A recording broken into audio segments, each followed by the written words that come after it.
Years ago, I had just come out of undergraduate school to intern in the Wilkes-Barre-Scranton area of Pennsylvania, and the senior pastor there had taken a call and left, and so I was there by myself, and I jokingly say that I was interning under myself, which is the very worst form of internship one can hope for.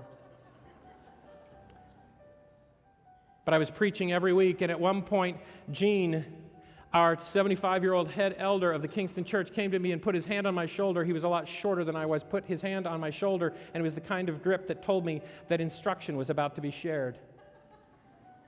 And he looked in my eyes, and he was a kindly older gentleman, and he said to me, "Dave, I thought you'd want to know. Some of the people are starting to call you the storytelling preacher." And I looked at him, and I was trying to gauge what was happening there because I almost said thank you. But I realized quickly that this was not a good thing.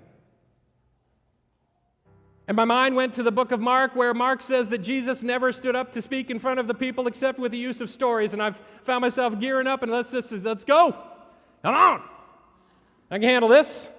So you're saying I'm like Jesus? Why, thank you very much, Gene. I can't tell you because I've lost track of it. I can't tell you exactly how I responded in that moment. I cannot tell you what Gene experienced as I looked back at him.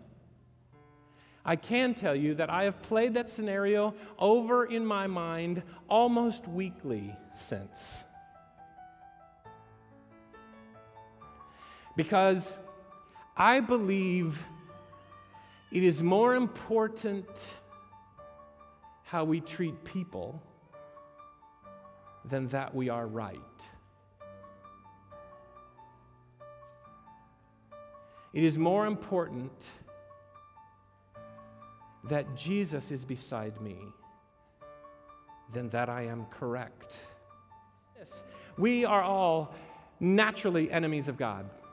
We are broken. And we're enemies of ourselves in God's way. And we are enemies of each other. Every one of us, we would turn on each other in a heartbeat if we felt that it would save us from something. Have you noticed that? If somebody cuts you down, if it's a friend, I always puzzled by this. If a friend were to cut me down publicly, I would sling something back at him quickly and then try to make it funny. Have you found yourself preserving yourself in any way? That's our way. And in fact, this enmity is almost completely unresolvable and unfixable except for this, Ty said. The empathy-creating love of Jesus. Hi, I'm Dave Ferguson. I'm the pastor of the Collegedale Church here on the campus of Southern Adventist University. You know, it seems to me this world is a mess, more than ever. And in the midst of it, the questions that are boiling up, we wonder, does Jesus have anything relevant to say about the problem in my life, the difficulty you're struggling with? I think he does.